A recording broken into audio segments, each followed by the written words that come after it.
What is up, you guys? I am back with another video here on We Love Anime. Today we'll be counting down the top 10 anime where the main character has a power above gods. My name is T-Bry and I will be your host for today. If you like my narration, please be sure to go down in the description below. There is a link to my channel where I also make anime and manga related content. So please go check me out over there. Just a quick warning, there will be some spoilers ahead, so be wary of that. And without further ado, let's jump into the list.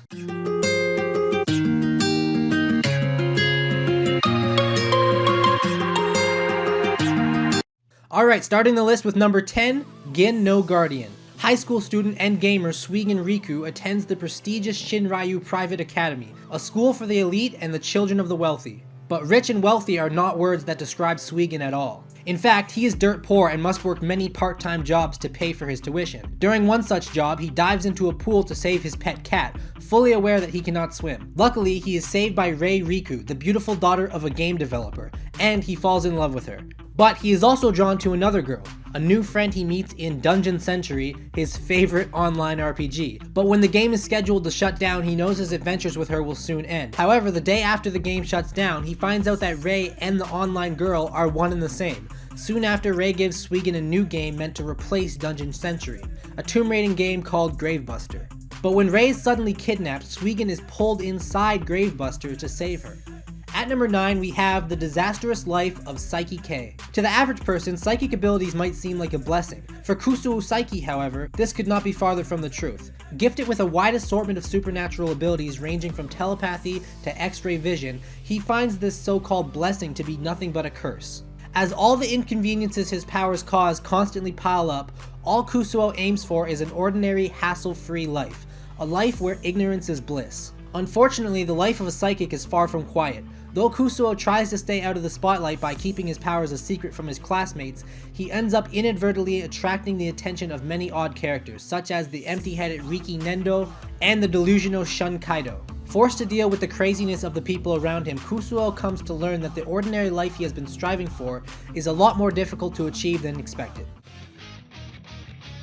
Coming in at number 8 is Persona 4 the animation. Yu Narukami moves to Inaba, a seemingly quiet and ordinary town, where he quickly befriends the clumsy transfer student Yusuke Hanamura, the energetic Chi Satanaka, and the beautiful heiress Yukiko Amagi. Shortly after Yu's arrival, a chain of mysterious killings began to occur on foggy days. At the same time, rumors about a strange television channel dubbed the Midnight Channel spread like wildfire. When staring into their TV screen at midnight, a person may see their soulmate. After witnessing the most recent murder victim on the Midnight Channel, Yu attempts to watch it again, only to realize that he can traverse into the TV and reach another world overrun with shadows, creatures of the dark. Realizing the link behind the hidden dimension and the murders, Yu and his friends attempt to crack the cases by exploring the diabolical world of the Midnight Channel using their personas, awakened manifestations of their true selves. At number 7, we have Spirit Blade Mountain. Long ago, in the 9 provinces of Kyushu, a calamitous event was prophesied to take place. Falling comets would exhaust the spiritual energies of both the heavens and the lands, and thus bring about an age of chaos upon the world. But contrary to the prophecy, the comets passed by with no calamity taking place. At the same time, as if touched by the phenomenon, a boy was born in a remote village of the Soke region by the name of Uriku. 12 years later, as the memories of the event had faded from people's minds, the Rikenzen clan, one of the 5 supreme sects of the 9 provinces, decides to hold an examination in order to gather the most talented individuals fit to become disciples and eventually sages. Hearing about this news, Uriku and his servant Ochao head towards the site, unaware that the organizer Ubu, despite her elegant appearance, is infamous for being extremely irresponsible and carefree, hence making the trials in the examination unpredictable. And at number 6, we have Campione. The story of Campione revolves around Godu Kusanage, when he unknowingly killed a heretic god. After killing the god, Godu is declared to be a god slayer, or Campione. Now, Godu finds himself encountering all sorts of beings like witches, gods, great knights, and other Campiones. Godu has displayed many abilities common to that of a Campione. These abilities include, but are not limited to, magical resistance, immense magical power, and luck manipulation. Because Godu has defeated the heretic god, Virith Regna, he is also capable of using the god's 10 incarnations of power, Each power can only be used once a day, and some requires a specific condition to be used. Aside from his Campion abilities, Godu is shown to be a good tactician and a deceiver. He has tricked a number of his opponents with his traps, and some ended up defeating themselves. At number 5, we have Cautious Hero. The hero is overpowered but overly cautious. Goddess Listarte, the savior of the super hard mode world Gerbrand, summons a hero to her aid. The hero, Seirayuguin, holds the cheat rank status, but he is ridiculously cautious. For instance, he would buy 3 sets of armor, 1 to wear, a spare, and a spare for the spare. Beyond keeping an absurd amount of item stock, he remains in his room for muscle training until he reaches the max level, and he fights slimes at full power just to stay on the safe side.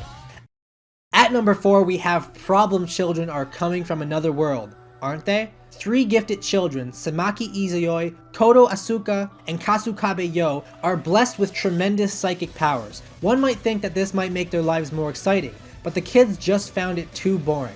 On one fateful day, they receive an envelope that transports them to an unknown world known as the Little Garden. This place is full of people who, like them, possess supernatural gifts.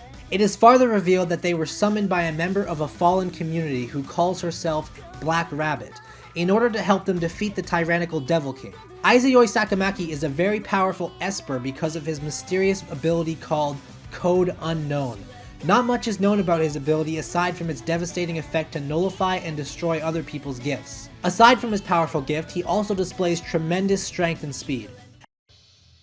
At number 3, we have The Devil is a Part-Timer. The land of Ente Isla falls under attack from the demon lord Satan and his armies. His brutal conquest of the continent is foiled by the hero Emilia, who forces him to retreat, but the interdimensional portal he opens sends Satan and his aide, Alciel, tumbling down into the streets of modern-day Tokyo. Powerless in this world without magic, Satan attempts to blend in with human society, becoming Meo Sato, and working at the local McDonald's fast food restaurant to earn a living. His conquering of Ente Isla takes a backseat to his desire to climb the corporate ladder and eventually become ruler of Earth. Now living a mundane life as a human being and enjoying it, the vicious demon lord learns more about human life. However, he is the vicious demon lord of another realm, and we come to understand his immense power in moments spread sparsely across the episode list. Be that as it may, Meo is one of our top demons because he has everything we never thought a demon would need: wit, humor, incredible power, and finally, a kind heart, which goes against the rep he set for himself in Ente Isla. Looks like even Satan has a lot going on in his life besides conquering. At number 2, we have Noragami Stray God. In times of need, if you look to the right place, you may just see a strange telephone number scrawled in red. If you call this number, you will hear a young man introduce himself as Yato God. Yato is a minor deity and a self-proclaimed delivery god who dreams of having millions of worshippers. Without a single shrine dedicated to his name, however, his goals are far from being realized. He spends his days doing odd jobs for 5 yen apiece until his weapon partner becomes fed up with her useless master and deserts him.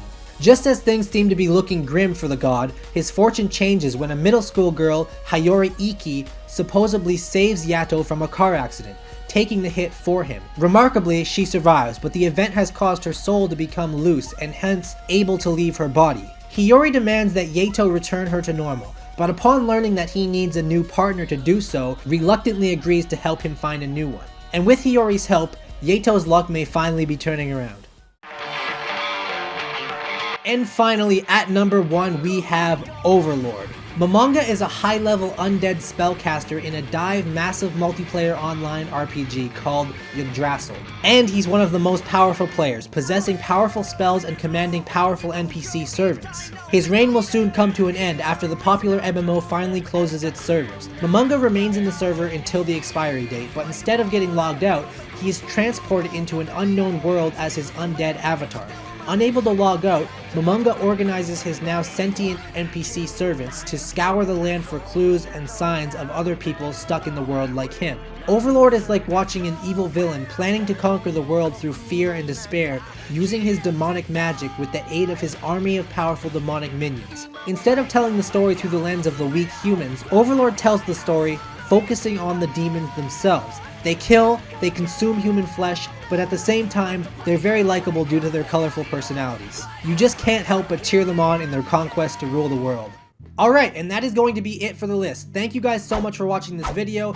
If you did like it, don't forget to leave a like down below, and if you have something more to say, then also leave a comment down below. Like I said in the beginning, my name is T-Bry, and I will see you soon in another video.